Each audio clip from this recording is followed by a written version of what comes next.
ni estoy mencionando. Empezaron desde abajo, dobleteando los paquetes y los carros.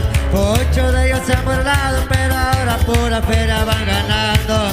Tres palos de la familia y de la pandilla siempre lo tenían.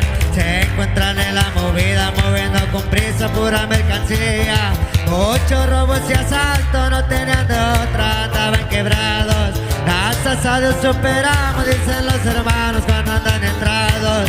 Le esperaron muchos años para tener el puesto de encargados. Para los que andan hablando, cuidado porque estos hermanos son bravos.